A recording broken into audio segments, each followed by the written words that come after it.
Hello and welcome to another episode of the Fully Charged Plus podcast. This was a delight for me, this episode, because I just think this man is an extraordinary powerhouse of fascinating fact, information and opinion. Micheal Liebreich is a consultant and an analyst and has a long history of studying the energy transition. He set up a thing called New Energy Finance many years ago. That was bought by Bloomberg, so that became Bloomberg New Energy Finance. Is still going. It's a fascinating source of information about the energy transition. And Micheal is he's involved in the government in some way in the UK, and he will explain that in this episode. In a sort of consultancy role as regards transportation and energy. He used to work for Transport for London, which is the body in the City of London that runs the taxis and the buses and all that. And he was arguing hard for goodness sake, let's have battery electric buses. This was years ago, many years ago. And so he's got this long and fascinating history in this area. I've met him at a few conferences and things in the olden days when we used to do conferences in the real world.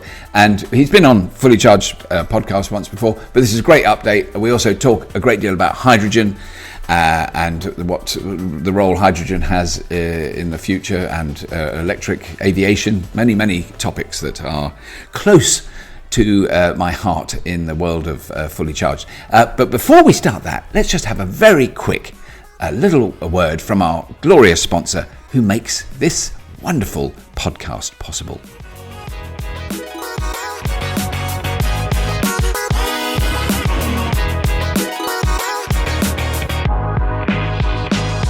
My Energy is putting the I back into British innovation. My Energy is putting the I back into inventing the future. My Energy is putting the I back into inspiring a nation. Recharging the world with green, smart energy. Charge your EV with your PV and more. Visit myenergy.com and help to spark the green revolution. My Energy, driving the charge to a greener future.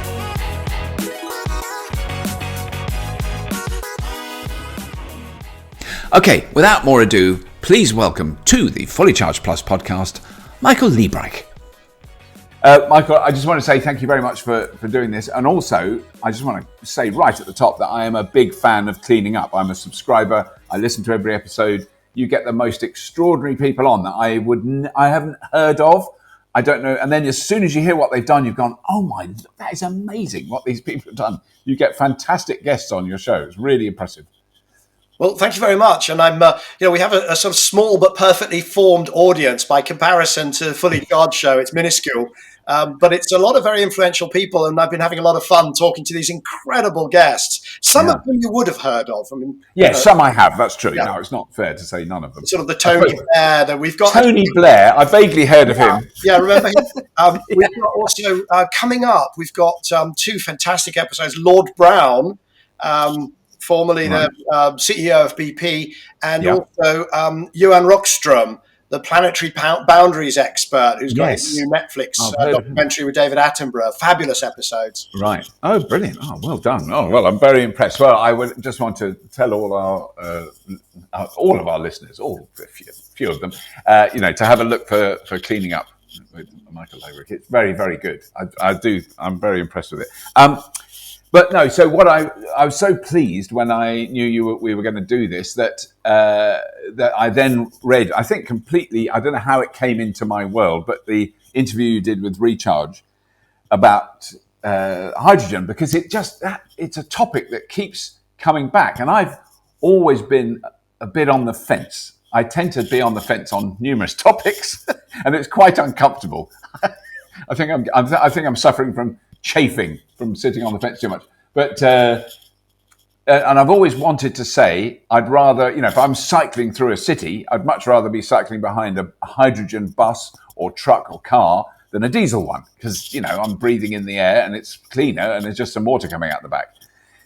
That's as far as that argument really goes. I mean, and then you go into such brilliant detail about that. But can you give us the gist of why you think hydrogen isn't a sensible solution for ground transportation, I suppose, in the broadest sense? Yeah, so I mean, let's start with the sort of short distance, urban transportation, because there's some nuances when you start to get to, very heavy vehicles or vehicles that have to be refueled in some way in a forest because they're a forestry vehicle or a mining vehicle or a construction vehicle, or very long distance freight. But let's start with the urban stuff where what we've got, as I think you've probably figured out after, I don't know how many years you've been doing fully charged, we've got some quite good solutions that work. And they go all the way from two-wheelers, three-wheelers, all the way through, taxis, very urban vehicles, right the way through buses, delivery vans. And even as we're now seeing with things like, the Scania range, the Mercedes range of electric trucks, even if you're trying to drive 200 or 300 miles in a very heavy truck, it's still possible to do it quite feasibly electrically. So hydrogen for that sort of solution, it's going to be better than diesel, of course, because diesel is just a horrible solution from air pollution, climate change, pretty much anything, vibration for the driver. It's a horrendous solution. So hydrogen's better than that. But, batteries are just better than hydrogen on so many different dimensions for that sort of urban and short distance, up to 200-300 miles. I think it's just an absolute game over, no brainer. And it's partly the performance of the vehicle, acceleration of the electric version, the sheer convenience of charging. Everybody says, oh, well, with the hydrogen, it's so quick to refuel. Well, yeah, but that's only relevant if you're driving 300-400 miles or more in one go. Otherwise, frankly, just plugging in electric round the corner on your front drive, in your garage, down the shopping mall, at work, on the street, in the car park, that sort of ubiquitous charging just negates the advantage of the long distance for most users. And then, of course, you've got things like the acceleration is better, performance is better. And the killer is really the efficiency. If you've got clean electricity and you want to drive somewhere, stick it in an electric car and drive somewhere. In fact, drive 3 times as far as if you were to turn it into hydrogen and then put it into an electric car, an electric bus, or whatever. And then you've got the kind of efficiency losses right the way throughout that drivetrain, right throughout the value chain.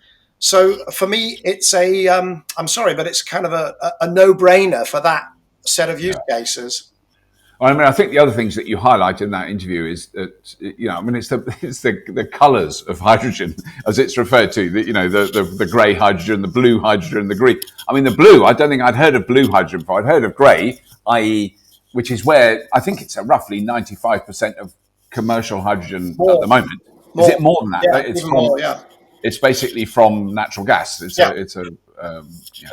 even from coal, by the way. In China, they're using a lot of hydrogen made from coal because they have lots of coal. They have very little gas. Right. Basically horrible. Yes, it's just because that side of it, you go, the actual fuel you use in the vehicle is clean. Where does it come from? The dirtiest source you can possibly find. But I guess what I'm trying to do is be a little bit nuanced and not be too absolutist, right? Because what's quite funny is I then get positioned as this sort of anti-hydrogen, campaigner. Well, I'm nothing of the sort. I'm trying to be just an analyst. And of course, there are uses of hydrogen right now which are using grey hydrogen. So that right now we use hydrogen in fertilizer production. We use it in refineries because if you've got the kind of the goo at the bottom of the barrel and you need to break the molecule into diesel or petrol or something more useful, then you do that by, broadly speaking, adding hydrogen. Right. So hydrocracking, desulfurization. That's what hydrocrack, because I've heard this term hydrocracking and I just think that means water, but that actually means hydrogen. You're using hydrogen to crack those. You've got these big molecules and you're breaking them up and adding a bit of hydrogen, then they become lighter and you can use them in your car. Or in other uses. And then you've got desulfurization, where the process uses hydrogen, and a wonderful one that we're all familiar with is hydrogenation in food, hydrogenated fats.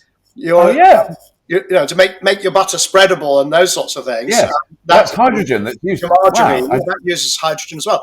Now, the thing is, 98 or 99% of that is this grey hydrogen, which is very bad for the environment, for the climate. That's contributing about 2% of the CO2 given off that's currently being emitted is coming from those hydrogen processes.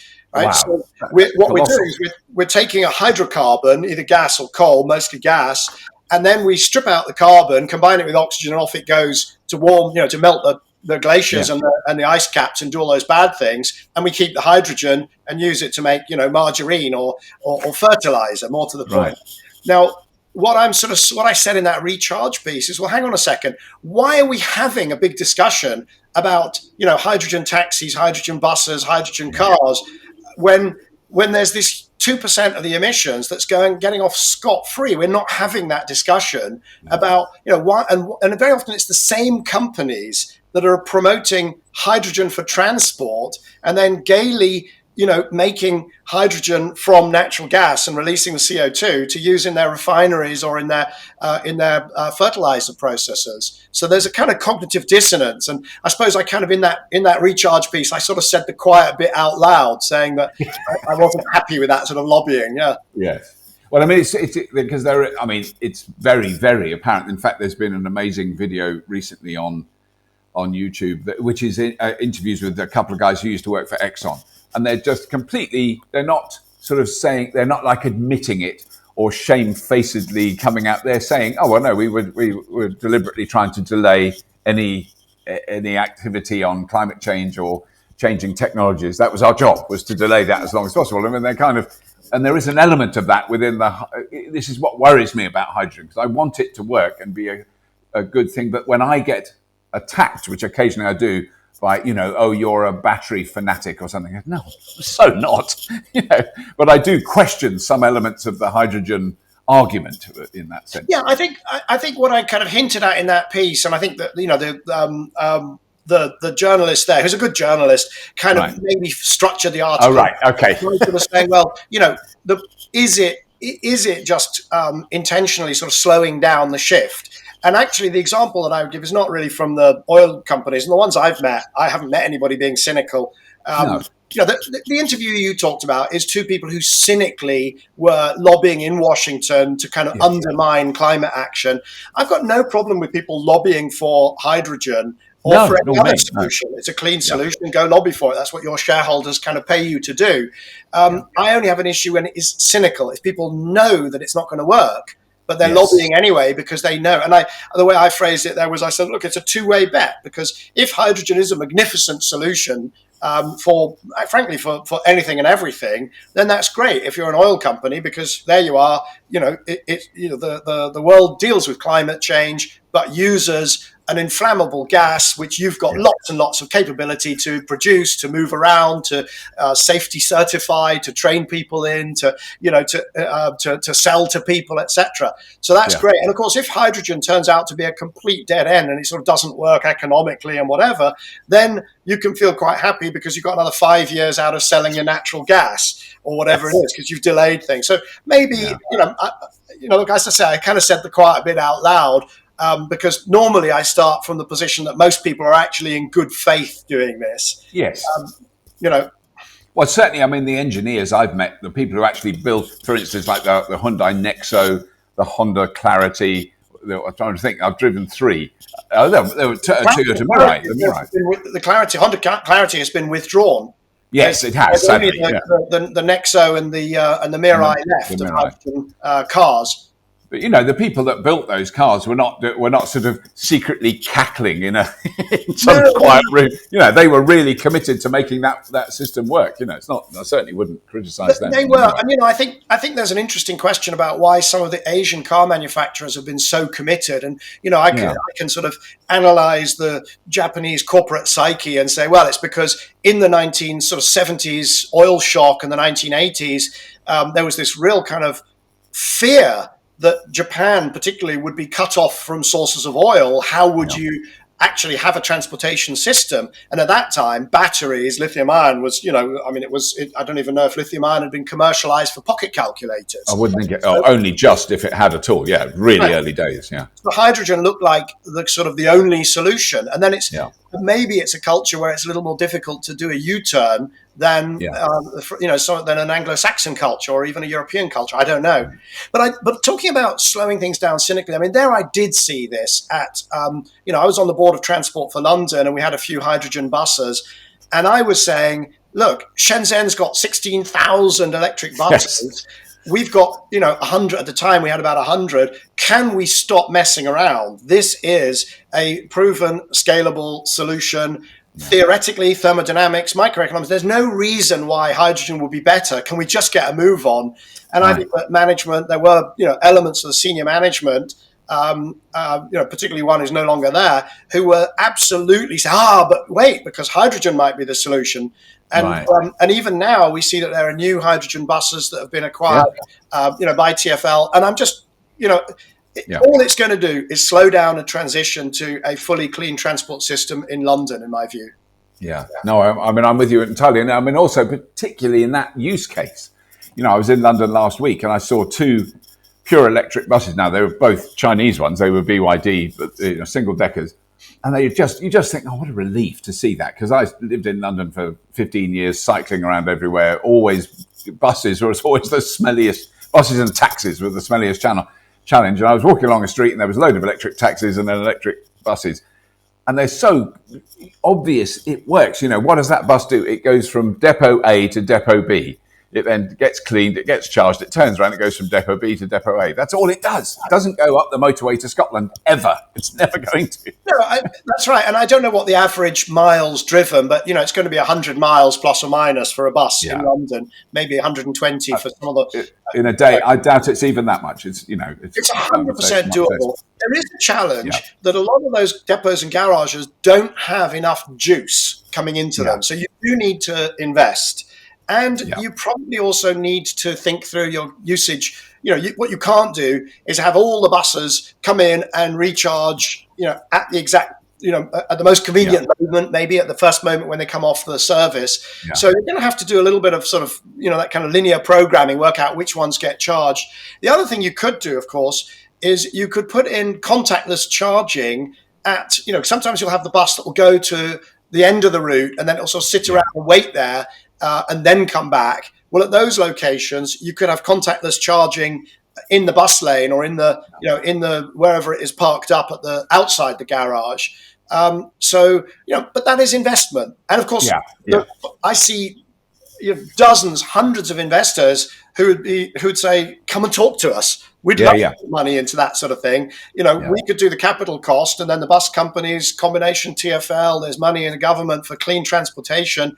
It could be financed over a period to make those changes and those investments. And as I say, had we started when I was banging on about this on the board, which was about 2014, here we are 7 years later, we'd be done. And of course, the buses rotate through the fleet.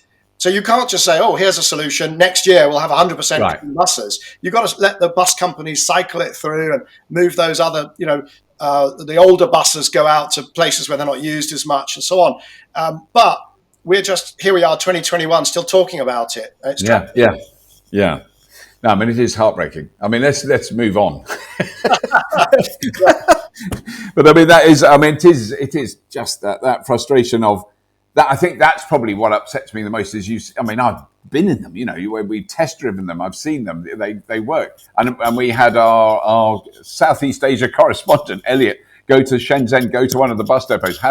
They've worked out how to charge 16,000 buses without the local grid melting down. I mean, obviously they will have invested an enormous amount of money making that possible, but they now don't have diesel buses on their streets, and it's cleaned their air enormously. Well, that's right, and there is an investment requirement because so far at least the buses have been more expensive, and you need to invest in the depots. The buses actually, because the battery costs are coming down, the buses are now barely more expensive.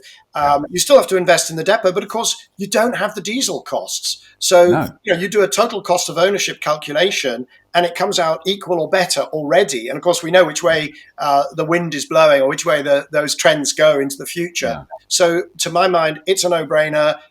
We just have to figure out how to get that investment funded and done. And, we can stop. Of course, there's been this, tragic case of the little girl, Kissy Deborah, Yeah. who died, and it was because of air quality in London. And I mean that somebody who was on the board and in fact chaired the safety sustainability panel, that hits me very, very hard. Yeah. I'm going to be completely honest. I don't know what else I can say. Yes, no, I absolutely understand. I mean, we're all culpable. I had a diesel car for a long time, and I'd ride on diesel buses. None of us are innocent from it, but it is, we can also say, well, let's change that as soon as we can. And Right. I think that's That's the point, because we've all done stupid things when we didn't know. The reason why I'm very outspoken about this sort of urban transportation transformation is because we now do know. We know that electric work.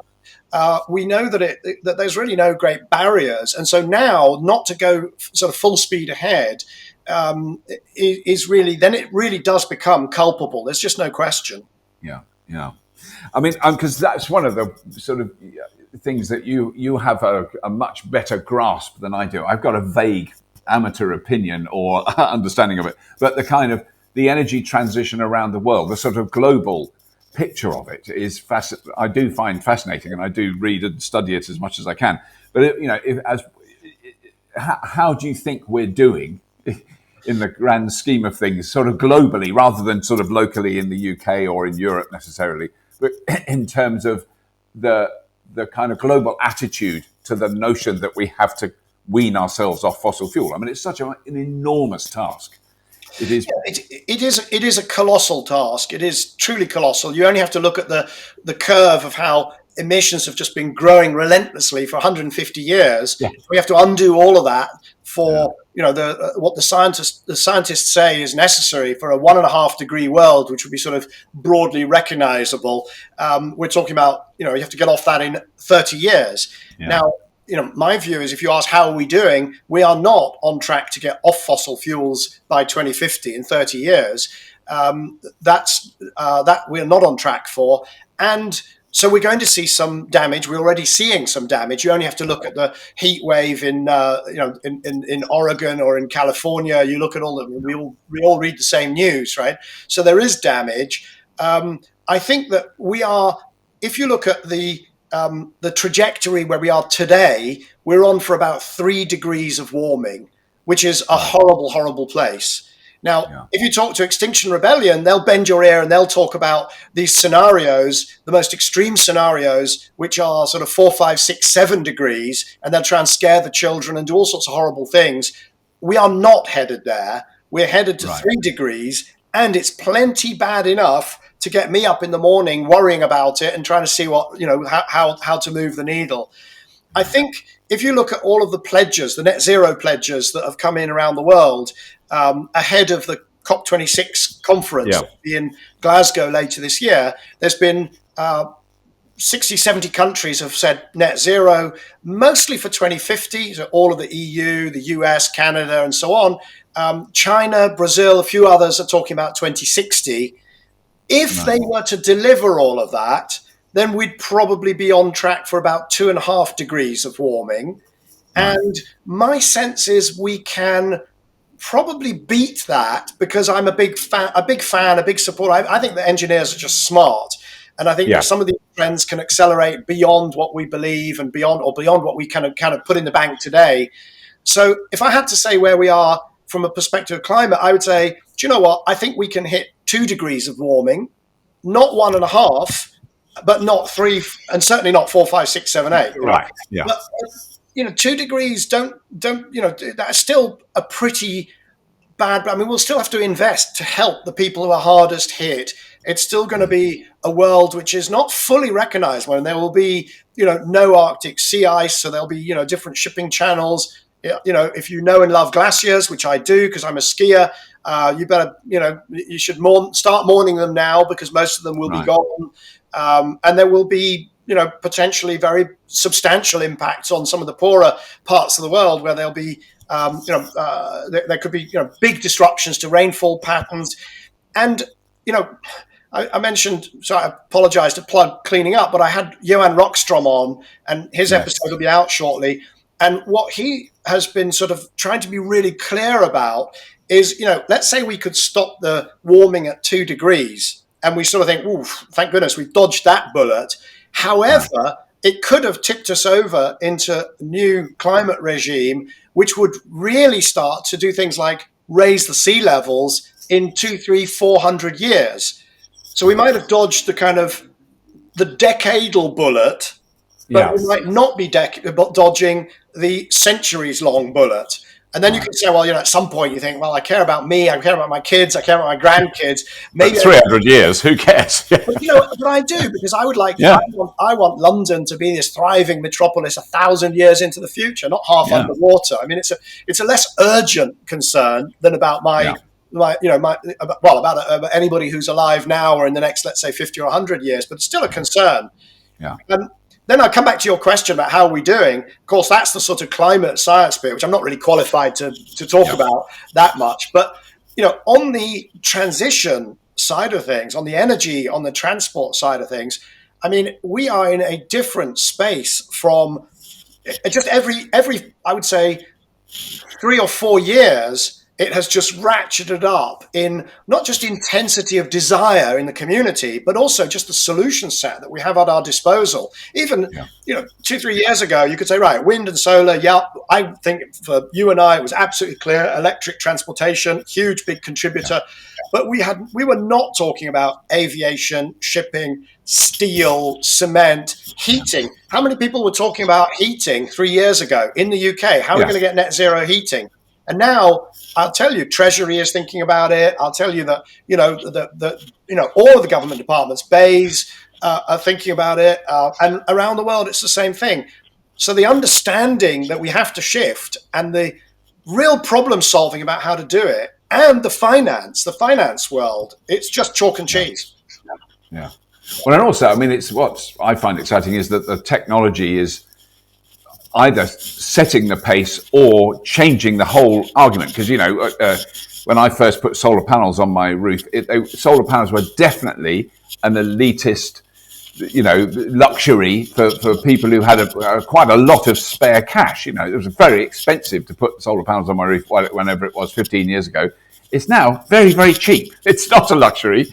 It's a very sensible thing to do because it will very rapidly save you money. And, my electricity bill for the last 2 days, I know, will be the kind of connection fee because I haven't used any electricity from the grid. But that's because I've got batteries in my house and solar panels and blah, blah, blah.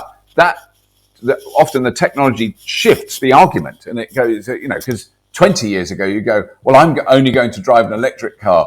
You go, well, good luck, mate, because it will have lead acid batteries and it will do 25 miles. There wasn't the solution there. There is now. There's a great example. Just on my way here, I came in one of the new London taxis, the electric. So there's the two sorts. There's the the Geely, which came out a couple of years ago, £65,000, and I think it's a 60 or 80 mile range. And now there's the Nissan, which is £48,000 and 160 mile range. Right. And so now from that being a marginal decision, even though the drivers loved the Geely, that was a marginal decision because it was just so darn expensive. But now you've got one which is cheaper and better. And what we need to see is that same dynamic happening, particularly across the stuff that hits the less well off. So particularly when it comes to, cars, vans and heating. At the moment, you go to a, beautiful heat pump solution and you spend 15 or 18,000 quid and you replace all the radiators and you do underfloor heating. It's fantastic sport for wealthy folks with too much money on their hands. Not so good but now you look at something like Octopus Energy, they're talking about £5,500 for a heat pump. Heat pumps now work at 50 degrees, 55 degrees. You don't have to change the radiators. And of course, that should be something that there's still the investment, but then there'll be the lower running cost. And so, we'll have financing solutions, leasing solutions, etc. So heat as a service. And suddenly, instead of this being something that the kind of the British yellow vests will be up in arms about, hopefully there'll be something that they're demanding. Yes. No, I think you're absolutely right. And I mean, that's my ambition for this year. I'm hopefully still going to be able to, is to finally not have, because we're out in the boondocks, what do you call it? Just gas in a bottle. Propane. Propane, yeah. Propane, And we use a tiny amount now because it's the only place we use it is in a central heating boiler. So it doesn't heat our water, it doesn't do cooking, it doesn't do anything. So we're using a minuscule amount, but I'm determined to make that last step. So we're a completely electric home. But it's that has been a challenge. It's becoming much less of a challenge. Again, the technology is developing. Well, so since I seem to be in the business of plugging podcasts today, there's another fantastic one called Beta Teach. Beta Teach, Betateach, and it's a guy called Nathan Gambling, and he is a fantastic heating engineer who moved on to teach heating engineers, and he's got his I call them his heat punks, and they're all over the country. These are the sort of super talented, the really good heating engineers, right? And that podcast is a revelation because it just debunks all the nonsense about how heat pumps don't work and how much they cost and how noisy they are and how you have to rip out all the radiators and so on. And this let's put it this way: I would trust him over anybody writing for the Daily Mail on those topics. You said that. You should get him on your show. I'm really glad. No, thank you. I've written that down. I really want to make sure I know that. So on that, going back to the sort of global picture, I mean, because I'm quite surprised and almost proud of this country. And I mean, you may know I'm not a massive fan of the current administration, but I absolutely readily hold my hand up and say offshore wind, electric vehicle charging infrastructure. This country is doing what it's saying it's going to do. It's not not greenwash. It is. They're actually making points. But I'm just wondering where we stand and which country is like breathtakingly far ahead and which are really lagging. I mean, I'm thinking Norway, obviously, with cars. But, is there a sort of a league of which countries are doing well and where do we fit in that? Well, so the astonishing thing is that within the G20, if you were looking for a breathtakingly, sort of on point leader, it would be the UK in terms of delivering the actual CO2 reduction. Not talking about them, not maybe passing rafts and rafts of very centralized regulations. And we seem to, we're constantly doing things that from a sort of PR perspective are absolutely absurd, like approving coal mines or offshore exploration or getting rid of the green home and this whole green homes legislation that was shelved or cutting the green crap or, I could go on and on. And yet there we are in pole position in the G20. Now, you could ask yourself, well, how much further ahead would we be if we had, just sort of, not done those various things? Another one would be even talking about the third runway for Heathrow.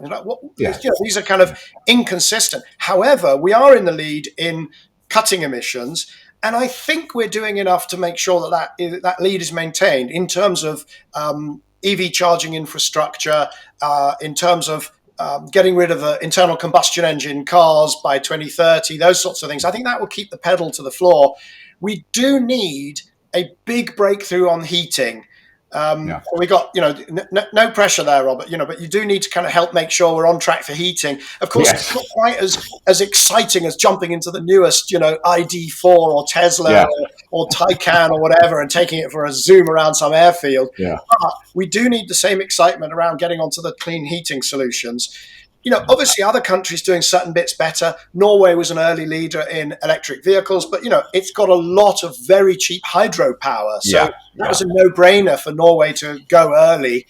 And conversely, it's very bad at some other things. So actually Norway's emissions are not, shooting down at the rate that ours were. Then you get into countries like, Costa Rica, well, fabulous. But, it's a small country. Again, lots of hydro. You've got Iceland, lots of geothermal. But of the G20, I mean, if you wanted to copy anybody, it would be us. And by the way, it may be that it's sort of in some ways accidental. If you don't want to give credit to the government since 2010, you could say, well, we don't really know how we got there. But there are a few very good decisions. The carbon floor price for the generators, when the EU ETS, the European carbon price, dropped they sort of, when it was launched, the idea is it would always be 20, 25, 30 euros, and it dropped to 5 and just didn't work for nearly a decade.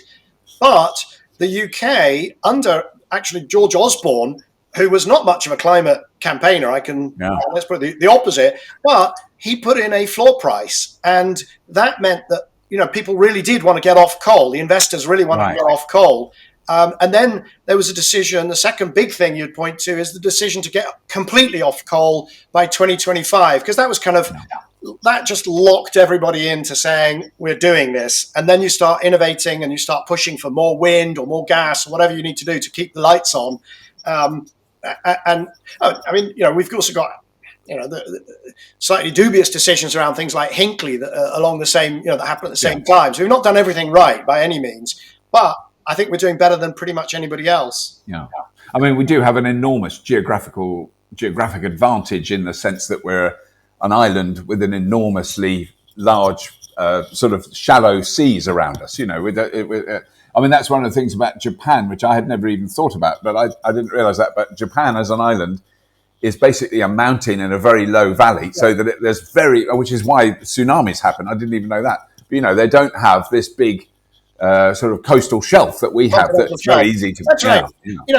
But that's going to be so fascinating because. So yes, you're absolutely right. Offshore wind, if you're going to tether something to the ground, then it can't be too deep, and so we have a huge advantage. But by the way, Holland has got Denmark, Germany. They could have done it. There are other places in the world. We did just, the sad thing is that we took a huge lead in offshore wind without actually having an offshore wind turbine manufacturer. You could argue, I would look at, let's say, if we're going to point fingers, you could say, well, there was a time when Rolls-Royce could have either developed or, in fact, during the financial crisis, they could have bought one of the minor turbine manufacturers for a few £100 million, and now would be in a phenomenally good place instead of doing, multi-billion pound write-offs. But, that's back trading and I'm sure they had good reasons at the time. But what's really interesting is, of course, that we're now possibly entering the era of floating wind. And once you do that, then you can stick it anywhere. You could stick it in the middle of the Atlantic, use the phenomenal winds and make ammonia. You could put it off the coast of Norway, which is a very steep sloping coast as well, or Japan. There's enormous opportunities open up. But I think I'll just push back. It's not just an accident of geography. I mean, the US has got coasts, the Northeast, which are also, big continental shelves. They could easily have done offshore wind there. But they, sort of collectively, between the civic society and industry and investors and lawmakers, local and federal, they sort of chose not to, and now they're scrambling to catch up. Yes. No, you're right. No, I think, okay, go Britain. Look, I think it's a very important point in terms of keeping the momentum behind the transition.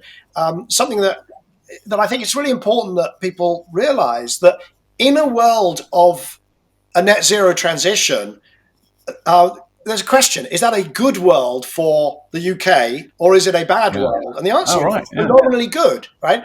Because now I think the government sort of gets it, and we've now got a much more coherent set of policies because we sort of understand that we're good at vehicles, we're good at electrochemistry, we're good at finance, we're good engineers, we're good at energy, we're good at consulting services. There's loads of things that we're good at.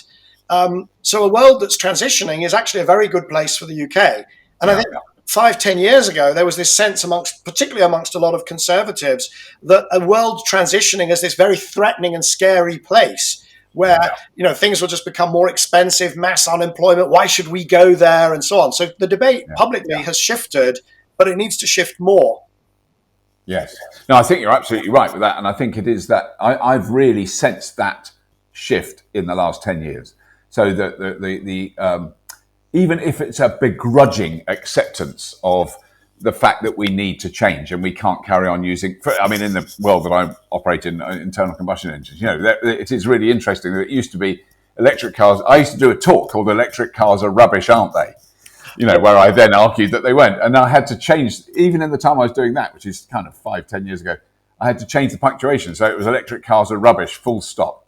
Aren't they? Question mark, because it was becoming, people were just starting to go, maybe they're not. But the sad thing that has really upset me over the last sort of 25, 30 years, since I did a TV show called Scrap Heap Challenge, which was engineers and designers and people who worked in industry were the team made up those teams.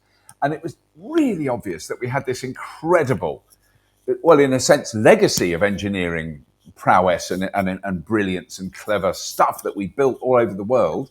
And it just somehow, and we're still good at it.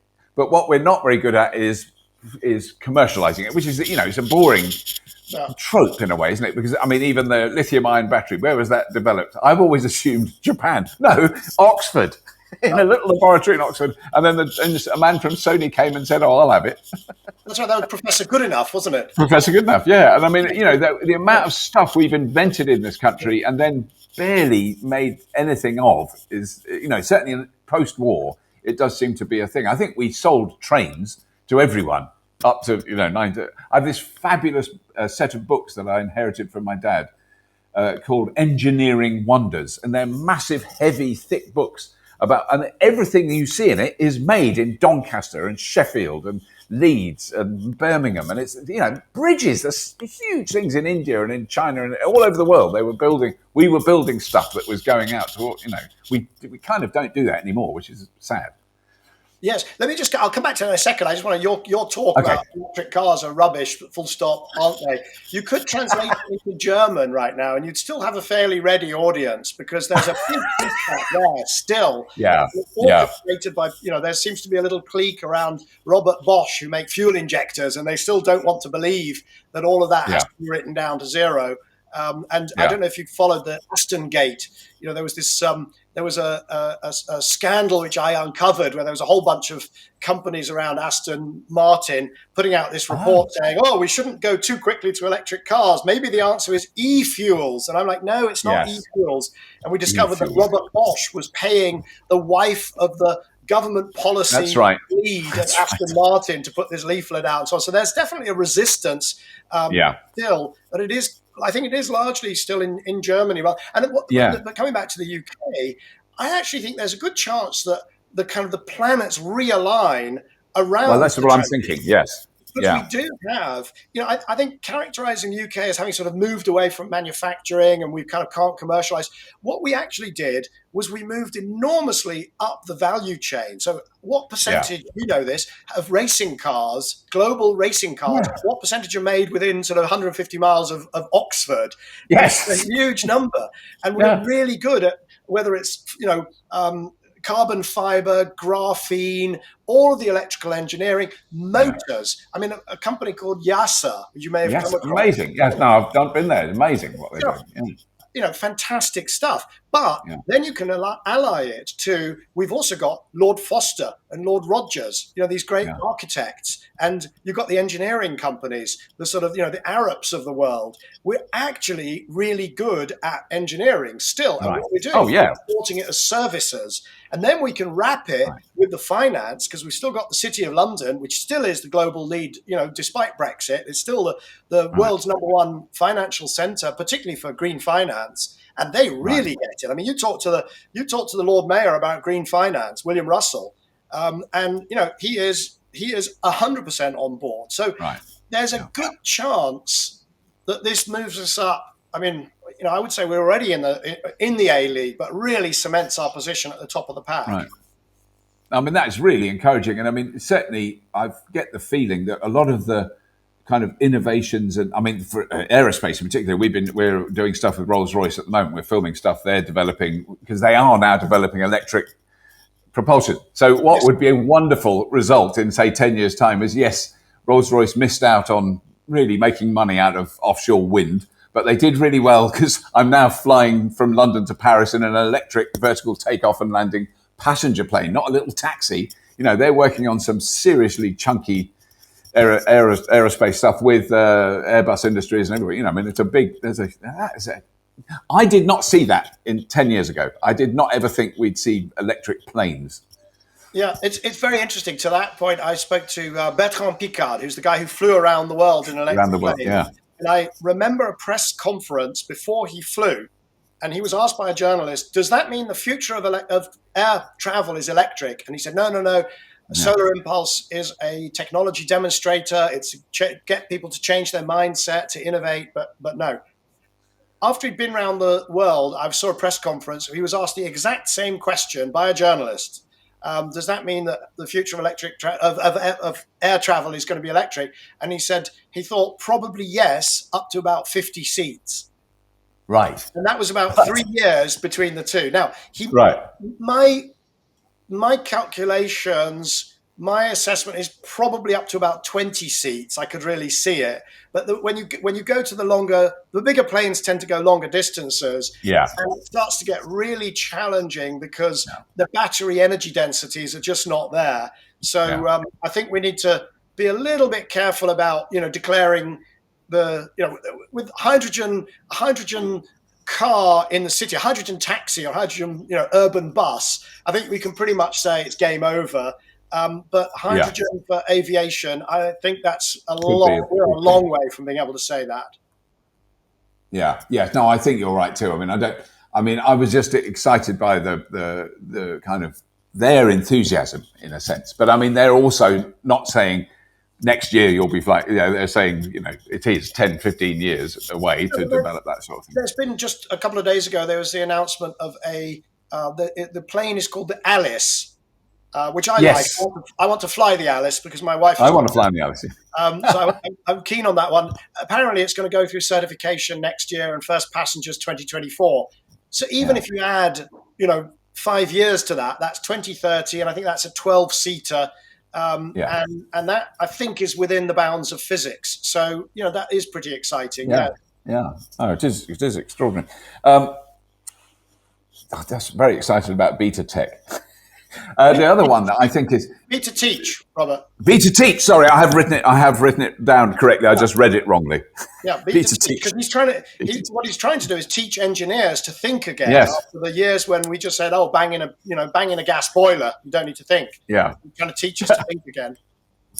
But I mean, because I have to wrap up soon. But the last thing I'd love to talk to you about is your take on battery materials. So we done a lot of stuff with Benchmark Mineral Intelligence, who are a city-based analyst, aren't they? And it's wonderful to hear them. Because the cliche. I had one the other day on Twitter. Well, what about all the lithium for your fancy pants batteries, or something along those lines? I go. It's such a big education piece, because when you know how much lithium there is in a lithium-ion battery, you realise that's the least of the problems. What about the nickel, the cobalt, everything else that goes into it, the copper? But I'm desperate to interview a geologist. I know there's one I've met who's at I think at Exeter University. But your take on the sheer quantity of materials we need. When you hear about there's a 100 megawatt hour lithium ion battery being put in Cheshire, you go, that's a lot of battery. That's big. Do we have enough of those materials? I suppose that, because it's a question I'm asked constantly.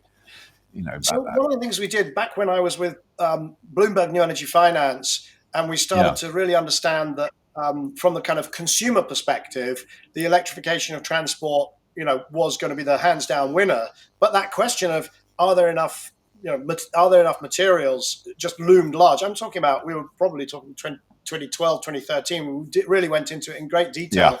And so there's a number of things to say. First of all, there is enough lithium, nickel, copper in the Earth's crust. There's not a shortage.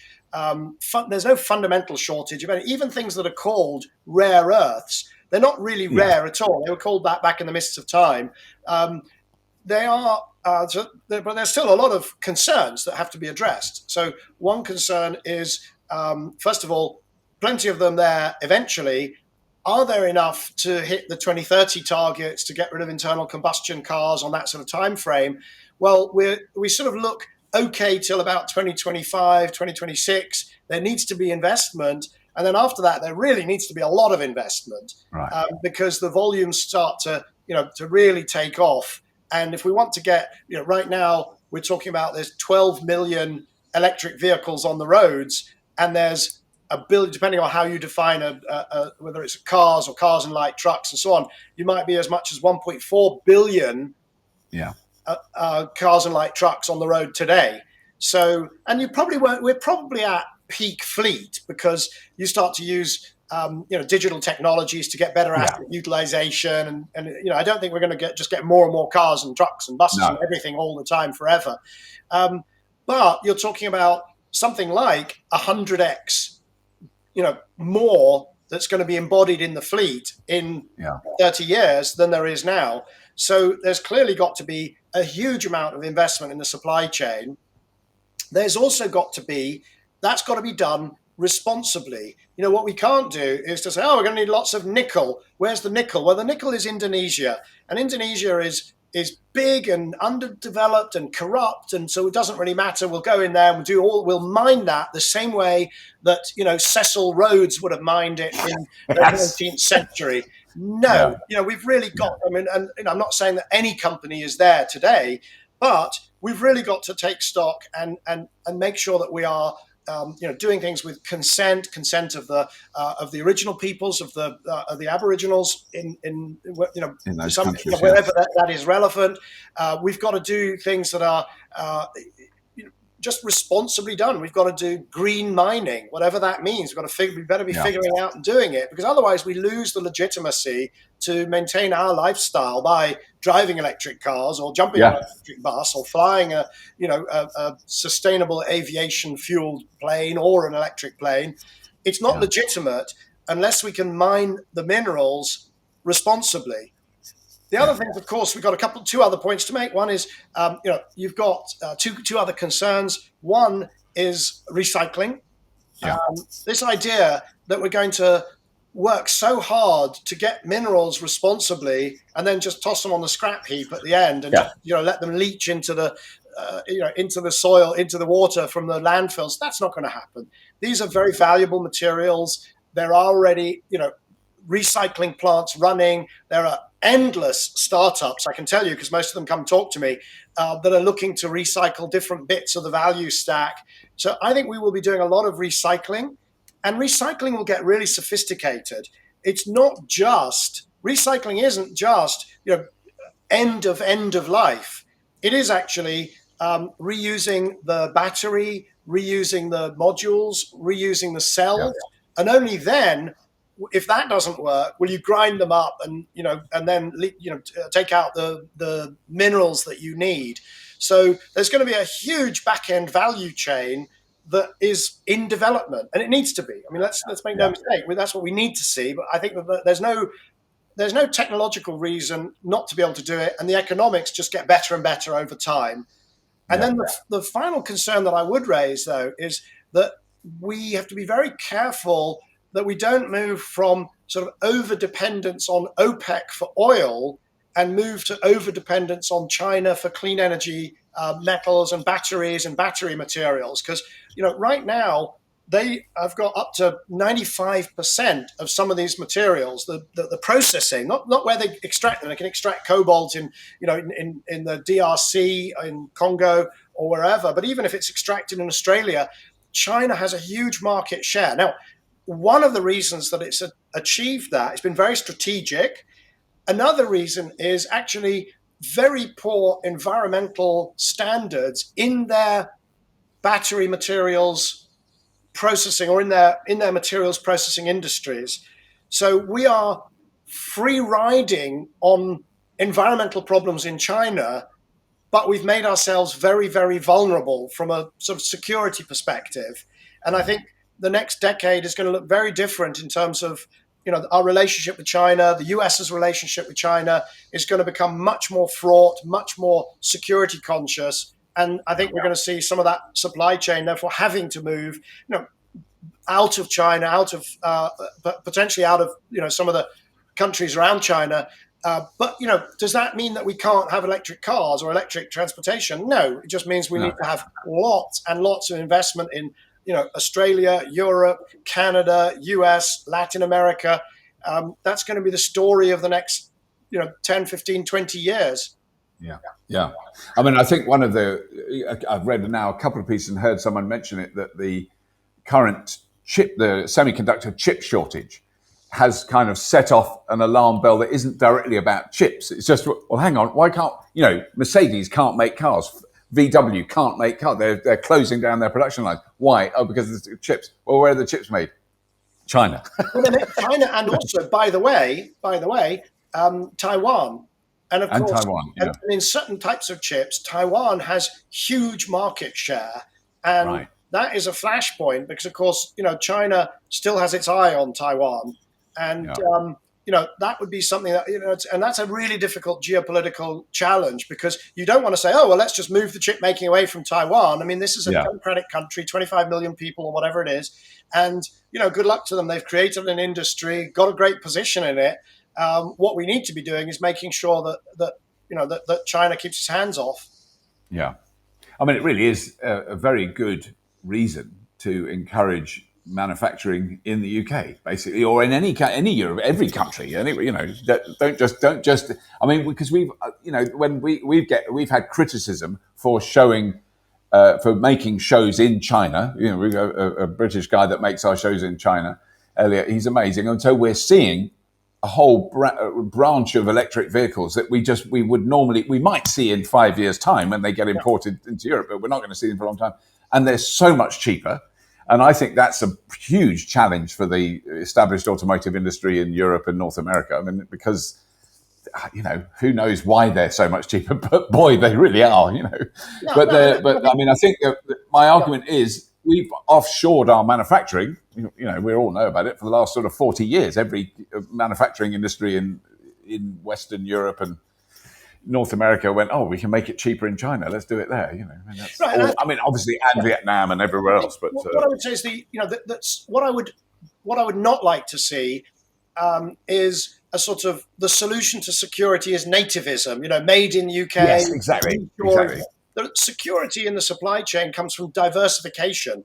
If we can source, instead of getting 95% of X from China, we should get some from Mexico, some from Australia, some from the rest of Europe, and then if the UK is competitive, that's fabulous. But what we should be doing is play to our strengths. Just in a sense, the market and we don't have an industrial policy, but to the extent that we kind of do, right? Because we have R&D spending, we have infrastructure spending, but we should do things that play to our strengths, not try and just reshore things for security. The other thing I would say is I think we're going into, and I'm an advisor to the Board of Trade, which means it's I'm not a privy councillor, so I can only be an advisor to. But I think that trade and the kind of rules of trade are going to be updated. It might be an ugly process and a slow process, or it could be one where we lead and it's faster, but they're going to be updated to take into account, if somebody is producing rare earths and dumping all of the, all of the waste and the workers are getting ill, then there will be a barrier of some sort.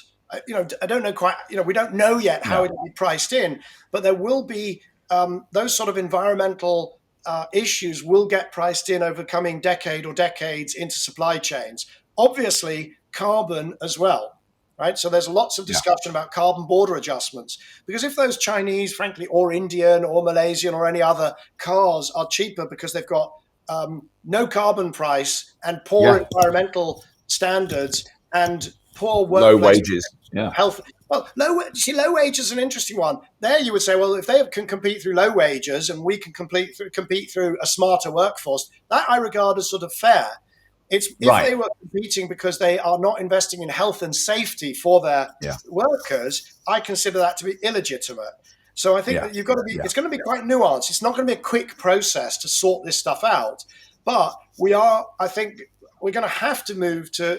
We're going to have to address that, because otherwise there will be a sort of two-speed world of these terribly virtuous Europeans all frolicking around. They'll have no jobs. They won't make anything, and they will be terribly virtuous with net zero and so on. But meanwhile, all of the filthy stuff and all of the jobs will have gone to places that are that are not on that journey, and that's not an acceptable outcome. No. No. And I mean, what we also know is that we live on quite a small planet, and if it's really terrible, the other side of the world, eventually we will suffer the consequences of that, which is what we're, certainly in terms really of, where we start. CO2, but Yeah, also I would argue that for any company that's thinking, even if you say, well, flushing your, wastes from your rare earth processing into a river, that doesn't affect me in London.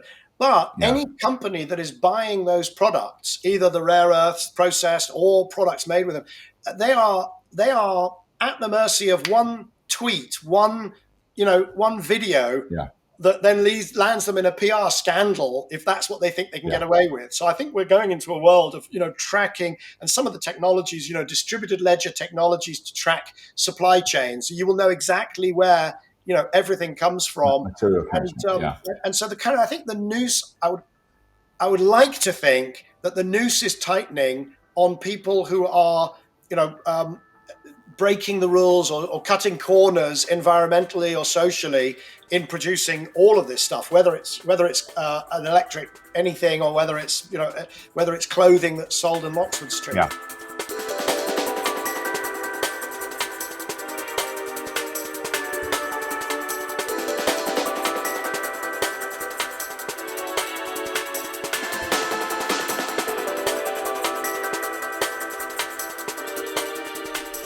Well, thank you so much for listening to that. Really hope you enjoyed it. What a dude. Michael is an amazing dude. We're going to really try and get him on at the Fully Charged Outside, our live show that happens on the 3rd, 4th and 5th of September this very year in the UK, because he is he's great. It's just a joy to talk to him. Anyway, that's all. Please do subscribe to this podcast. Please do tell your friends, family, neighbours, the man down the road that you don't really like, even him, or the woman at the shop who's a bit rude to you. Tell her about the Fully Charged Plus podcast, about Fully Charged on YouTube as well.